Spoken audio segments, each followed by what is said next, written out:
China से हम कितना धोखा खाए हुए हैं हमारा देश बखूबी जानता है, लेकिन अगर रिश्ते सुधार हो रहे हैं, रिश्तों में अगर बेहतरी आ रही है, तो ना इससे आपको इनकार होगा ना मुझे इनकार होगा। और वो अमेरिका जो बार बार आंख दिखाने की कोशिश करता है, जो बार बार टैरिफ का दबाव बनाने की कोशिश करता है, आज उसे भी तो सीख मिली, उसे भी तो संदेश दिया ना भारत ने कि हम नहीं झुकेंगे आपके सामने। आप कितना भी हम पर सैंक्शंस लगाइए, हमें जो करना है हम वो करेंगे। राजी जी, सबसे पहले तो मैं प्रोफेसर अंशु जी को बधाई देना चाहता हूँ, बहुत अच्छा बोली। तो आपने जैसे आपने कहा, मुझे लगता है और लोगों को ऐसे प्रोफेसरों से पढ़कर आना चाहिए। शी इज एक्चुअली, मैं हालांकि कुछ पॉइंट्स मेरे खिलाफ है, she is well researched. Shazia ji को मैं एक चीज कहना चाहूंगा, आपने इस शो में कहा, आप नेशनल टीवी पे हो, कि डिस एस्केलेशन शुरू हो गया है। डी एस्केलेशन बिल्कुल शुरू नहीं है, डिस एंगेजमेंट शुरू हुआ है। दोनों में बहुत ज्यादा अंतर है। अभी जो हाल में हमारे दो स्पेशल रिप्रेजेंटेटिव्स मिले, अजीत डोवल जी और वांग यी जी, ये तय किया है कि डी एस्केलेशन की टॉक्स शुरू हो गई, डिस एंगेजमेंट खत्म हो चुका है। दिस एंगेजमेंट और डी एस्केलेशन में जमीन आसमान का अंतर है। अभी भी हैवी आर्टिलरी, हैवी वेपन्स हमारे दोनों बॉर्डर्स पे तो ये हुआ। और ये दोनों स्पेशल रिप्रेजेंटेटिव्स जो आए, ये इनफैक्ट प्रमोट हुए थे। वेंग यी पोलिट ब्यूरो का एक बहुत इंपॉर्टेंट मेंबर है, और जैसे हम जानते हैं अजीत डोवल जी एक प्रमोट होकर वो एक कैबिनेट रैंक के व्यक्ति है। तो ये बहुत हाई लेवल की एसआर मीटिंग हुई थी अगस्त 19 शायद, if I am not mistaken, दोनों मुल्कों के बीच में। तो दोनों में अंतर है। लेट्स नॉट कंफ्यूज टर्मिनोलॉजी, बहुत गलत होगा व्यूअर्स के लिए। तीसरी चीज, मैंने स्पेसिफिक सवाल पूछे थे बीजेपी से, एक भी स्पेसिफिक सवाल का जवाब नहीं मिला।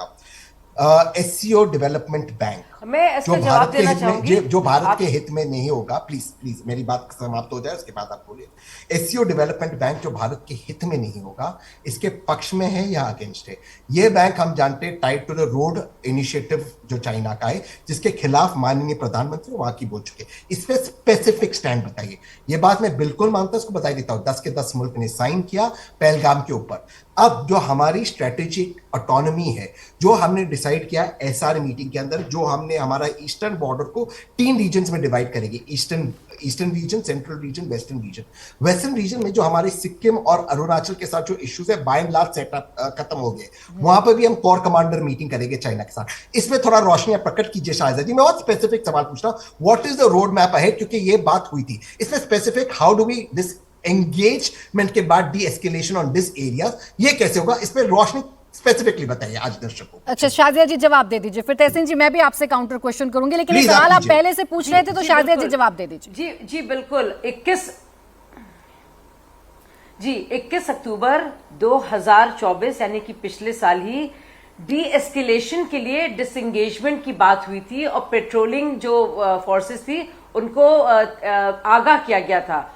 तो ये शब्दों के हेरफेर में ना जाए, और उसमें डिसएंगेजमेंट के बाद ही होता है। नहीं सुनिए आप भी जरा सुनिए। आप नहीं ज्यादा जहीन महीन बातें करने की कोशिश ना कीजिए।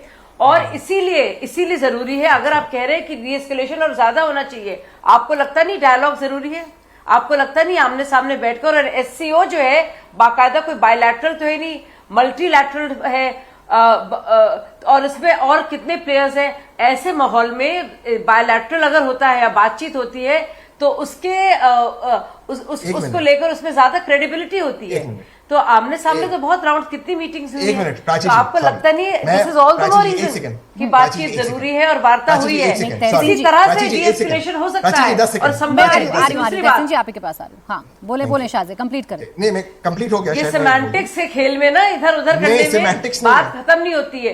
तो डिसएंगेजमेंट पहले से हो रहा है। मैं आपसे ये पूछ रही हूँ तहसीन जी, आज जो मेरा मुद्दा है तहसीन जी, फिर उसके बाद आप बोलिएगा। देखिए मैंने पहले भी काउंटर नहीं किया था।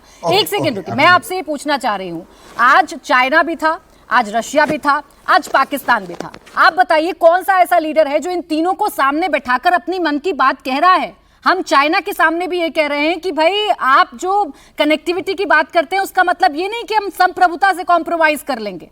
हम पाकिस्तान के सामने बैठाकर ये कह रहे हैं कि भाई टेररिज्म नहीं चलेगा। हम रशिया को ये कह रहे हैं कि हम युद्ध के साथ नहीं हैं। हम अपने दोस्त को अच्छी सलाह भी दे रहे हैं। इस पर बताइए ना, ऐसा कोई लीडर है जो तीनों देशों को बैठाकर ये बात कह रहा हो? मैं आपका सवाल का स्पेसिफिक जवाब देने से पहले एक चीज कह दूं। भाजपा के प्रवक्ता ने आपके शो पे कहा था डिस एस्केलेशन खत्म हो चुका है, जो नहीं है, वो शुरू भी नहीं हुआ है। और ये सेमेंटिक्स नहीं, डिस एंगेजमेंट और डी एस्केलेशन में जमीन आसमान का फर्क है। डी एस्केलेशन की मैं बात कर रहा हूँ। Listen, if I want to be heckled, Prachi, I will go to a circus. अच्छा बोले कह रहे थे। हाँ, तो इन दोनों में जमीन आसमान रोना का शुरू अंतर कर है। दीजिए आप। हम जब आपके पास इंटेलेक्चुअल पॉइंट्स नहीं हो तो आप इस तरह की बातें करें। अच्छा, बोले तहसीन, बोले। Thank you. आप अगर फेडर थोड़ा सा डाउन करें। बोले। जब हाँ, डीएस्केलेशन बिल्कुल शुरू नहीं हुआ है। इनफैक्ट जो हाल में 19 अगस्त को मीटिंग हुई दोनों एनएसएस के बीच में,